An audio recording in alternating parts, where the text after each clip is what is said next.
Stories that the family members tell over and over. Do any of you have stories like that in your families? In my family, there are lots of good stories. And since my dad died in June, we've been remembering some of our favorite stories about Dad and telling them to each other over and over. I love remembering the time that Dad went for a walk in the woods. He loved to be outside.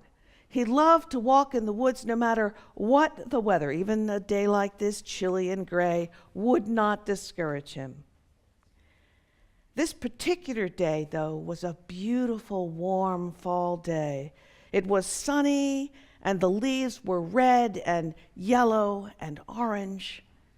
Dad walked and looked, noticing the deer tracks on the path, and stopping to listen to a noisy squirrel who didn't like this intruder in his woods.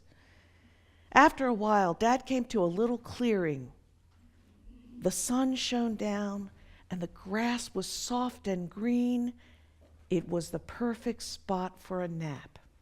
So Dad took a nap. After a little while, something woke him. He kept his eyes closed, trying to figure out what it was. Maybe he'd heard a sound,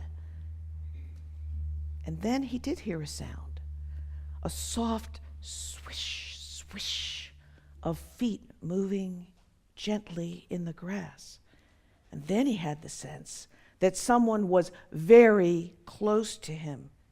He opened his eyes, and he met the eyes of a little deer that had poked its head down to look him right in the face.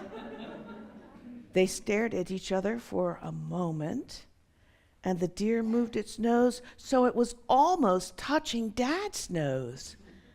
This is where all the kids in my family said, "Wow," and "Cool," and finally, "What did you do?"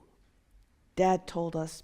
I stayed very still, and I said in a very quiet voice, "Hello, little deer."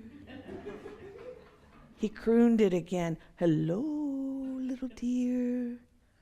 We all wanted to know what happened next. Well, my dad said, we stayed like that for a while, very still. Then the deer actually touched my nose with its nose. And then it turned and walked away. Dad stayed there for a while, lying in the grass and thinking about the little deer. And then he got up and he walked home and told us the story. Dad never again came that close to another deer, but he certainly remembered that day. And all of his children remember that day. All of his grandchildren remember that day. Dad's gone, but my family keeps telling the story of Dad and the little deer. We cherish that story. We cherish the memory of Dad telling it. And we'll never forget the way he said, "Hello, little deer."